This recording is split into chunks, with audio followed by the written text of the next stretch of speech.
Hello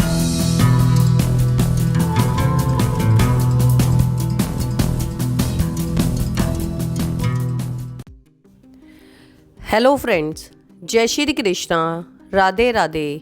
आपका हमारे channel शाश्वत सत्य में स्वागत है। फ्रेंड्स, किन कारणों से एक स्त्री को विधवा जीवन जीना पड़ता है? किन पाप के कारण स्त्री समय से पहले ही विधवा हो जाती है? फ्रेंड्स, भगवान विष्णु और माता लक्ष्मी क्षीर सागर में शेषनाग की शैया पर बैठे हुए थे। तब माता लक्ष्मी के मन में एक जिज्ञासा उत्पन्न हुई और उन्होंने भगवान श्री विष्णु से यह प्रश्न किया कि हे प्रभु, किस कारण से एक स्त्री समय से पहले विधवा हो जाती है? ऐसा वह कौन सा पाप है जो एक पतिव्रता नारी को विधवा जीवन जीना पड़ता है एवं विधवा बना डालता है? क्या स्त्री के विधवा होने के संकेत पहले से मिलते हैं तथा स्त्री का वह कौन सा अंग है जिससे यह पता चलता है कि स्त्री विधवा होगी या नहीं? इस प्रकार से प्रश्न पूछने पर भगवान विष्णु कहते हैं, हे प्रिय, तुमने उचित ही प्रश्न किया है। यह सत्य है कि कुछ स्त्रियों के भाग्य में जल्दी विधवा होना लिखा हुआ होता है, चाहे वह पतिव्रता ही क्यों ना हो। किंतु एक पाप के कारण स्त्री विधवा बनती है और स्त्री के शरीर का एक अंग उसके विधवा होने का भी संकेत देता है।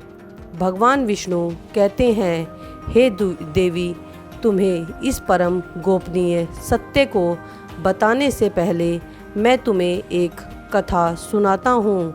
इस कथा में तुम्हें तुम्हारे सभी प्रश्नों के उत्तर मिल जाएंगे, इसलिए तुम इस कथा को ध्यान से सुनना।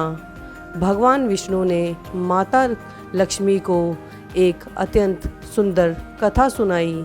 आज वह कथा हम आपको विस्तार से बताएंगे एवं आपको बता दें कि आप वीडियो को बिल्कुल भी स्किप ना करें एवं वीडियो को पूरा देखें, अंत तक देखें, बिना स्किप करें, ताकि यह अति महत्वपूर्ण जानकारी आप तक संपूर्ण रूप से पहुंच पाए। तो चलिए शुरू करते हैं इस अति महत्वपूर्ण जानकारी भरे वीडियो को और जानते हैं पूरी कथा विस्तार से। इस कथा के माध्यम से भगवान ने समस्त मानव जाति के कल्याण के लिए कई महत्वपूर्ण उपदेश दिए हैं, इसलिए आप इस कथा को पूरा जरूर सुने। इस कथा को आधा अधूरा सुनना पाप भी माना जाता है। एवं आपको बता दें कि मध्य देश में एक अत्यंत धनवान सेठ रहता था एवं उसकी 3 पुत्रियां थीं और उसकी तीनों ही पुत्रियों का विवाह अच्छे धनवान घर आने में हो गया था। किंतु सेठ की एक पुत्री को दुर्भाग्य का सामना करना पड़ा। उसकी एक पुत्री विवाह के कुछ ही वर्षों के बाद ही विधवा हो गई और अत्यंत दुख में जीवन व्यतीत करने लगी। उस विधवा स्त्री का नाम सुकन्या था।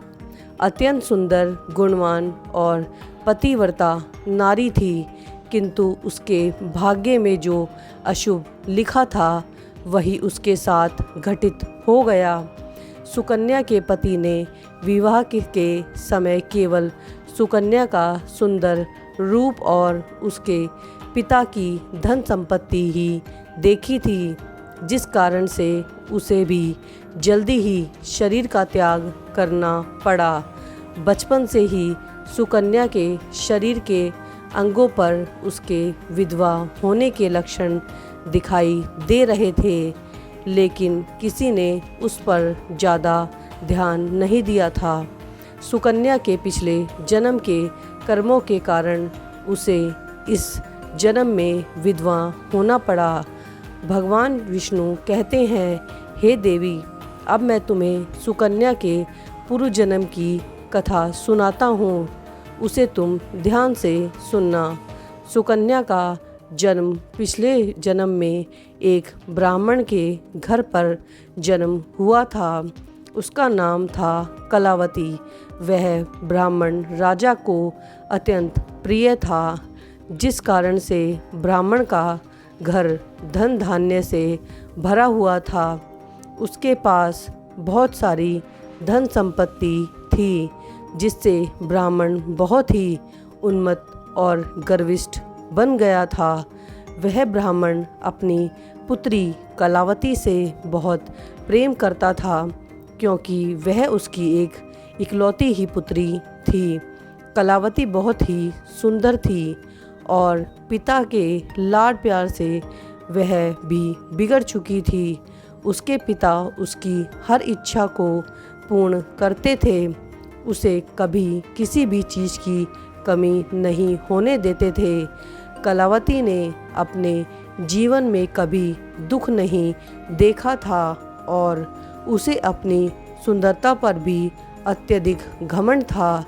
फिर जब कलावती जवान हो गई तो उसके पिता ने उसका विवाह करने का सोचा, लेकिन उनकी एक शर्त थी कि जो भी कलावती से विवाह करेगा वह उसके साथ उसके पिता के घर में ही रहेगा, अर्थात घर जमाई बनकर। ब्राह्मण ने अपने सभी रिश्तेदारों को यह बात बता दी थी और चारों तरफ यह बात आग की तरह फैल गई थी। कई विद्वान और ज्ञानी पंडित कलावती के घर पर उसे देखने के लिए आ गए, लेकिन कलावती ने किसी को भी पसंद नहीं किया।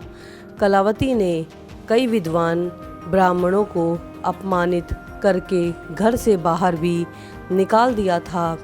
फिर एक दिन एक अत्यंत सुंदर ब्राह्मण भिक्षा मांगने के लिए कलावती के घर आया, जिसे देखकर कलावती उस पर मोहित हो गई और अपने पिता से कहने लगी कि वह उसी भिखारी ब्राह्मण से ही विवाह करेगी।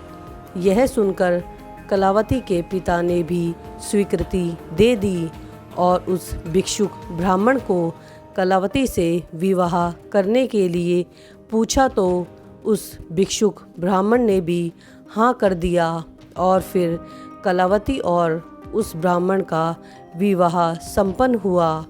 कलावती विवाह के समय बहुत ही प्रसन्न थी।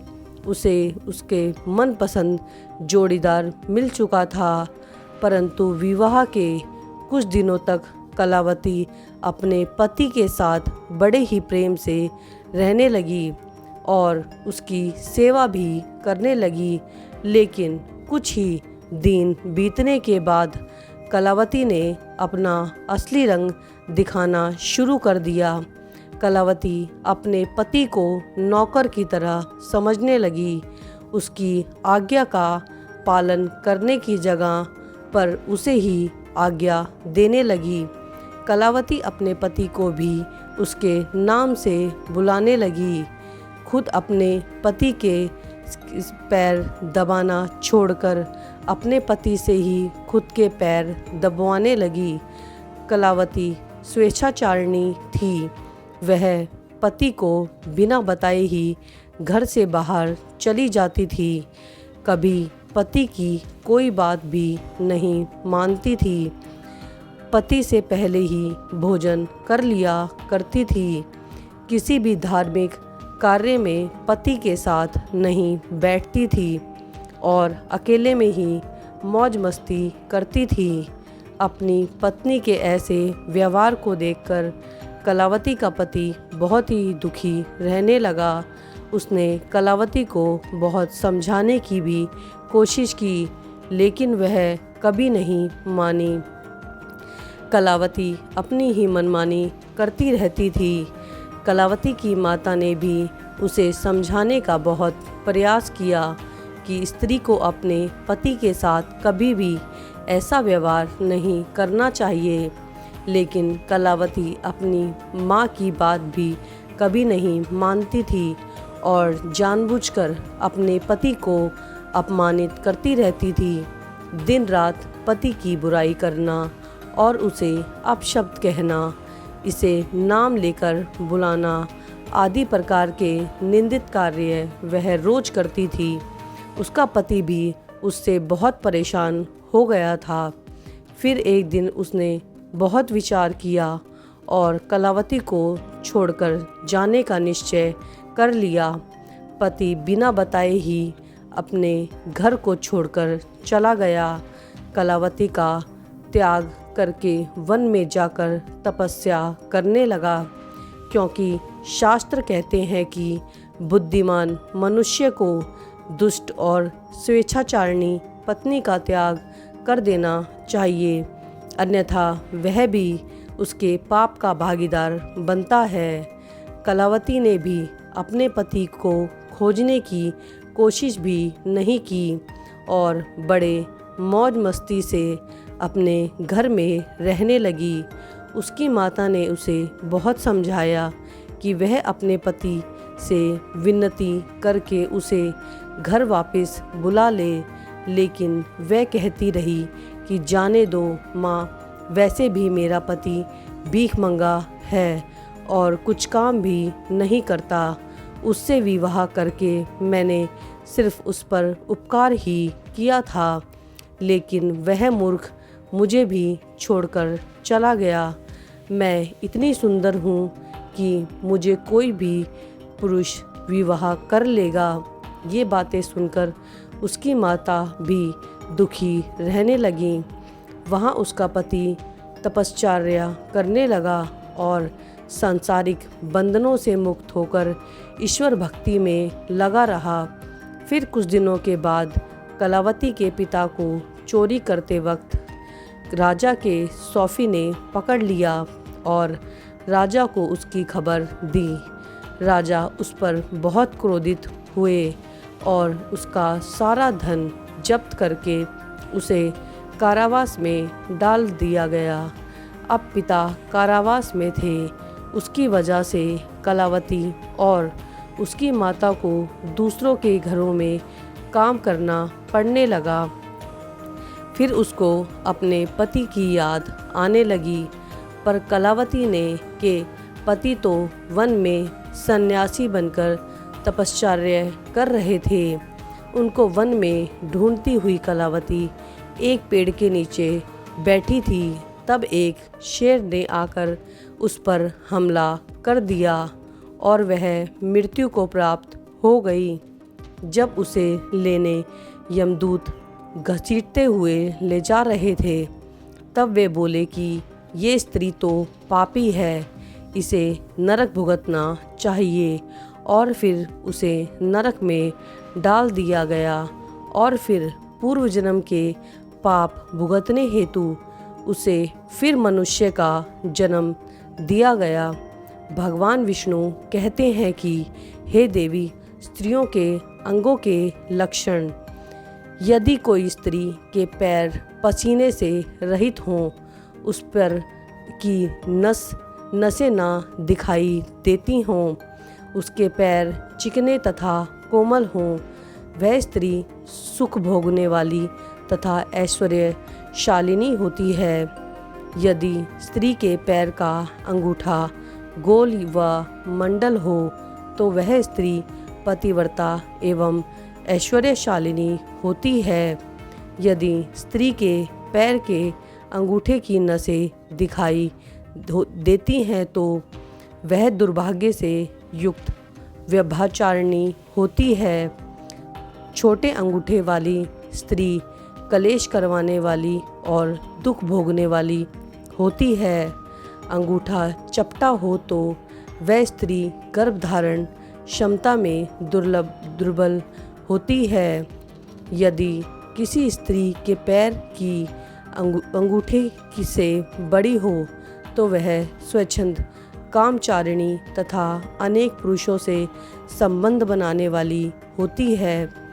किसी स्त्री की उंगलियां परस्पर मिलती हों तो एक दूसरे के करीब हों, उंगलियां गोल सीधी हों और नाखून पतले हों और छोटे हों तो वह ऐश्वर्यशालिनी होती है एवं उसका भाग्य भी उसका साथ देता है। किसी भी स्त्री की एड़ियाँ टेढ़ी हों तो वह मृत्युपरांत दुख भोगने वाली होती है। स्त्री के पैर में मांस सहित हो तो ससुराल के भाग्य को नष्ट करने वाली रहती है। अनामिका उंगली बाकी उंगलियों से छोटी हो तो वह स्त्री कलेश करवाने वाली और घर के वातावरण को असहनीय बनाने वाली होती है। अगर मध्यमा उंगली ज़्यादा लंबी हो तो वह विवाह करने योग्य नहीं होती। अगर कोई पैर पटक पटक कर या घसीट कर चलती हो तो और आवाज़ करती हो तो वह पति के विनाश का कारण करने वाली होती है। जो स्त्री अपने पति का अपमान करती है, पति का नाम लेकर बात करती है, उससे पहले भोजन करती है, इसके विधवा होने के योग बनते हैं।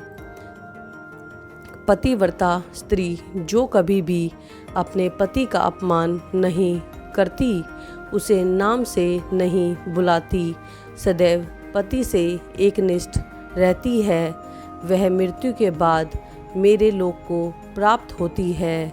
साथ ही साथ उसका सम्मान भी करती है एवं उसके बाद ही भोजन करती हो। आशा करते हैं हमारे द्वारा दी गई जानकारी आपको महत्वपूर्ण एवं उपयोगी लगी होगी। वीडियो में अंत तक बने रहने के लिए आपका धन्यवाद। वीडियो अच्छी लगी हो तो लाइक एवं शेयर कर दीजिएगा। चैनल पर भी यदि नए हैं तो चैनल को भी सब्सक्राइब कर दीजिएगा। आपके सब्सक्राइब करने से हमारा मनोबल बढ़ता है। जल्द मिलते हैं एक नई एवं महत्वपूर्ण जानकारी के साथ। धन्यवाद।